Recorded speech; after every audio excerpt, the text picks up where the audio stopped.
Next are about 3 उद्योगफोर आरो साख्रि सोरजिनाय प्रजेक्टफोर भारत सरकार रामफल बिल क'क्राझार डिस्ट्रिक्ट आरो ककिलाबारि बाक्सा डिस्ट्रिक्टआव उद्योगारि सम्पदफोर जौगानायनि थाखाय फिसा मिडियाम उद्योगफोर गायसननाय 2 सिनाय मोननाय मिरुफोराव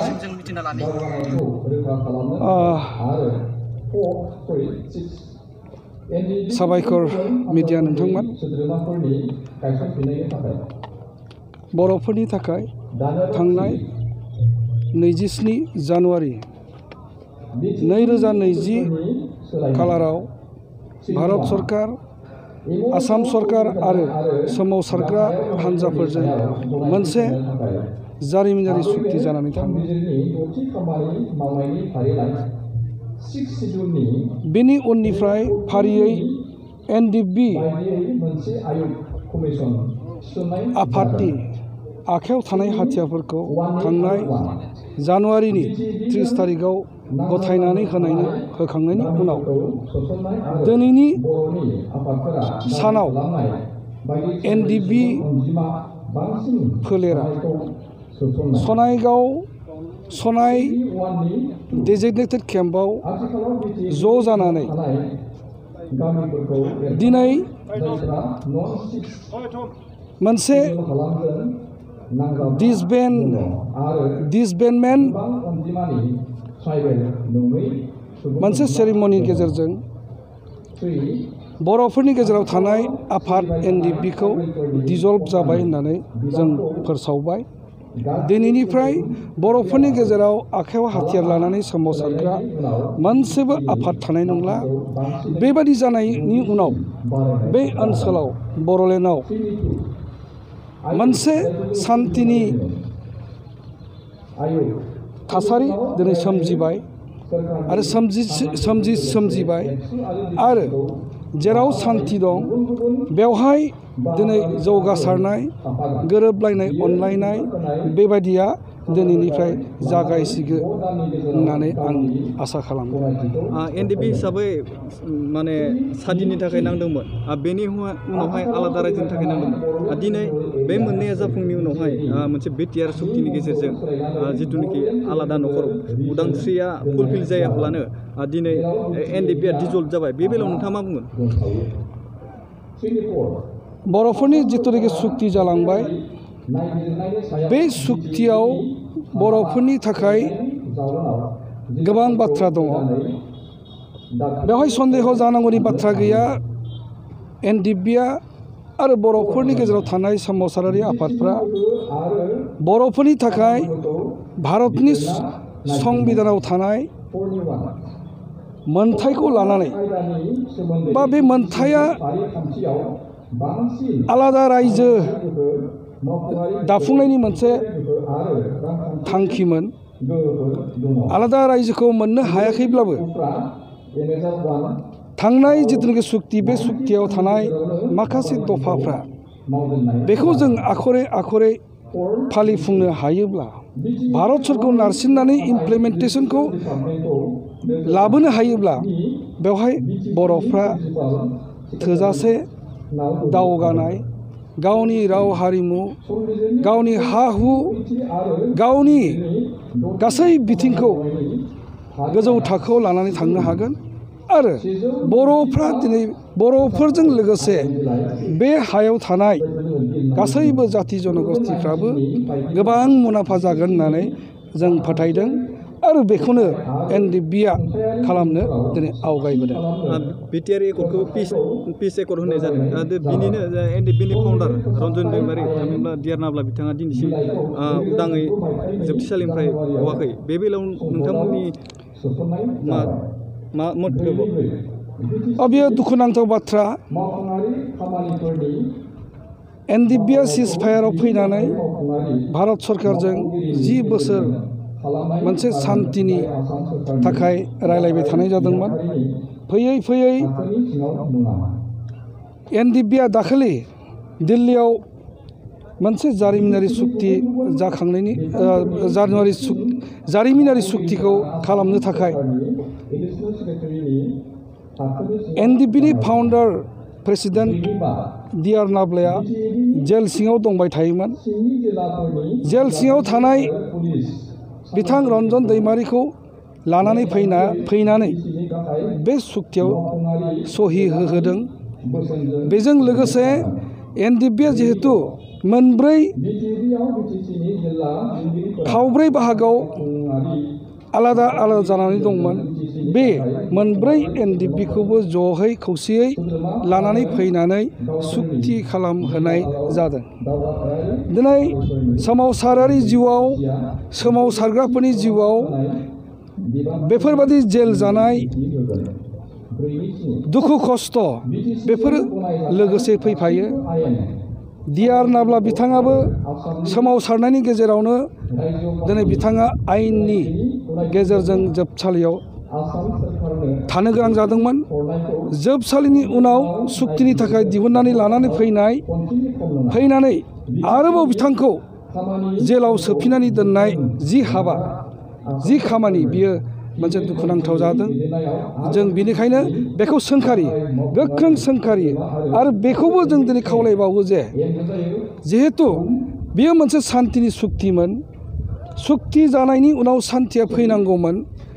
बिथांखौ लांफिननायनि उनाव जाहाथे खुनु रोखोमै असान्तिया बेवहाय जायगा मोना, बेखौ भारत सरकारा आसाम सरकारा नोजोर होनांगौ आरो बेखौ बिथा खालामनानैनो बिथांखौ सन्मानजों मान सन्मानजों जेलनिफ्राय दिहुननानै होनांगौ होननानै आङो खावलायदों। नोंथांमोननि बे डिसल्भ जानाया मोनब्रै सेक्सन दङ ना मोनथाम सेक्सन दङ? बेवहाय जोङो गासैखौबो जों खावलायदोंमोन। गबिन्द बसुमतारी बिथाङा दिनै मा खारनाव फैयाखै जों बेखौ मिथिया। जोंहा मोनसे कअर्डिनेशन कमिटि दानानै लादोंमोन। बे कअर्डिनेशन कमिटिया जि मोनसे सुक्ति जाबाय, सुक्तिनि सनदफोरखौ खौसेयै एनडिपिनि जेंनाफोरखौ फोजोबस्रांनायनि आरो भारत सरकारखौ नारसिननानै जों मोननांगौ अधिकारफोरखौ मोनफुंनो हानायनि थाखाय कअर्डिनेशन कमिटिखौ जोङो बानायनो लादोंमोन। दिनै बिथाङा बे कअर्डिनेशननि कमिटिनि जि स्पिरिट बेखौ बिथाङा मा नोजोरजों नायदों बेखौ जों दा बे समाव बुंनानै जोङो फोजोबनो हानाय नङा। फैबाय थानाय समाव दिनै बे डिसल्भ जानायनि उनाव नोंथांमोननि गुबै थांखिया माबोरैहाय आगान दावगालांगोन? जोंहा रोखा एनडिपिआ दिनैनिफ्राय डिसबेन्ड जाबायब्लाबो जोङो एनडिपि आफादखौ दिनै डिसल्भ जाबाय होननानै फोसावदोंमोनब्लाबो जों एनडिपिआ मोनब्रै एनडिपिआ जोङो खौसेयै थानानै खामानि मावनो गोसो आरो बेनिखायनो जों खौसे कअर्डिनेशन कमिटिखौ दादों आरो बे कअर्डिनेशन कमिटिनि मोनसे गाहाय जाहोनानो जाबाय सुक्तियाव थानाय दफाफोरखौ आखरै फालिनो बा भारत सरकारखौ नारसिननानै बर'फ्रा मोननो गोनां एनडिपिआ मोननो गोनां जि मोन्थाय बेखौ मोनफुंनो नागिरनायानो बे कअर्डिनेशन कमिटिनि दाबि आरो एनडिपिआ दिनै डिसल्भ जाब्लाबो बे कअर्डिनेशन कमिटिया गोख्रोङै थांनानै थागोन आरो बेखौ जोङो खौसेयै बेनि गेजेरजों खौसेयै खामानि मावगोन होननानै जोङो थांखि लानाय जादों। फैबाय थानाय समावहा फैबाय थानाय बिटिसि इलेक्सनाव बाहागोफोर लागोन नामा? जोङो इलेक्सनाव बाहागो लायैखौ जोङो बारे सानबाय थादों। जुदि सम आरो खाबु आरो गोनां जायोब्ला बे भारतनि गणतन्त्रनि सिङाव इलेक्शना जिहेतु मोनसे पार्ट एन्ड पार्सेल आरो बे इलेक्शन बा पावारनि गेजेरजोंसो गासैबो मोनथायफोरखौ सांबिधानिक आरो संबिजितारि जि मोनथाय बेफोरखौ मोनफुंनो हायो। बेनिखायनो जोङो सिन्था खालामबाय थादों आरो बेखौ गोनां जाब्लानो जोङो जिखुनु राजखान्थियारि हान्जाजों लोगो नांनानै इलेक्शनाव बाहागो लानायनि बाथ्राफोरखौबो जों दिनै साननो बाध्य जागोन। जों बेखौ दिनैनि थारिखआव गोसोआव लानानै दोनदों। ससियेल मिडिया बायदियावहा नोंथांखौ धोनस्रि समष्टियावहा बिसायख'थि गेलेनायनि बाथ्रा खोनादों, बे बेसेबां सैथो बाथ्रा? बे बाथ्राखौ आं दानो बुंनो सम जादों होननानै आं सानाखै बेनिखायनो आं बिनि सायाव कमेन्ट होनायखौ दोनथ'बाय कर्डिनेशन कमिटिनिफ्राय नोंथांमोना दिनै डिजल्भ सेरेमनि खुंदों बेवहाय नोंथाङा बुंदों गबिन्द बसुमतारी बिथाङा फैयाखै बिथांनि फेक्सना फैयाखै बिनि गेजेरजों सावरायग्रा फेक्सननि जिथु नेहाथारि बे सावरायग्रा बिथांखौबो जों नुनो मोनाखै बे बेलायाव नोंथाङा मा बुङो? नङा सावरायग्रा नङा बि फेरेंगाया NDBSनि सासे गाहाय नेहाथारि बिथाङासो फैयाखै बिथाङा फैयैनि खारनखौ बिथाङा बेखौ जोङो दा बुंनो हाथ'वा बिथांखौ जोङो जेब्लाबो जोङो वेलकाम खालामो बिथाङा जुदि माबा मोनसे सानदोंब्ला बे भुल बा गोरोन्थि साननायनिफ्राय उदां जानांगौ आरो जिहेतु जोंनि NDPनि थांखि हाबाफारिया जोबाखै जोङो डिसबेन्ड जादोंब्लाबो जोंनि खामानि मावनांगौआ दाबो जोबाखै मानोना MOSआ मोनसे कागजाव लिरनानै दोनदों बे MOSआ आयेन जानांगोन आयेन जानानै बेयो इमप्लिमेन्ट जानांगोन आरो बेखौ खालामनो NDPआ खौसे जानानै थानांगोन जों बेखौसो जों बुजिनानै दं। BTR एकर्डनि जिथुनिखि माखासे दफाफोर दाखालि आसाम एसेम्ब्लिनि जिथुनिखि बिल पास जालांबाय माखासे दफाफोरा बिल पास जालांबाय बेयावहाय आसाम सरकारखौ नोंथाङा मा खावलायगोन? बियो फारियै MOS जानायनि उनाव आसाम सरकारा भारत सरकारा बेखौ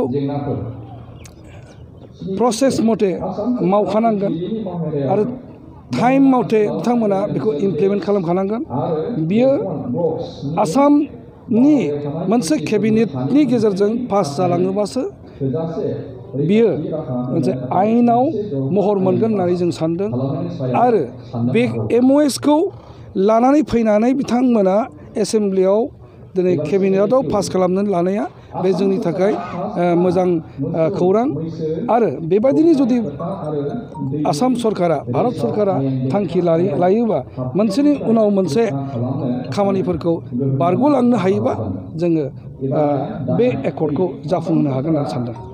बर'नि सासे गागि राजखान्थिगिरि करेन्द्र बसुमतारीया BTRखौ हाफ दान एकर्ड होननानै बुंदों नोंथाङा बेनि सायाव मा बुंगोन?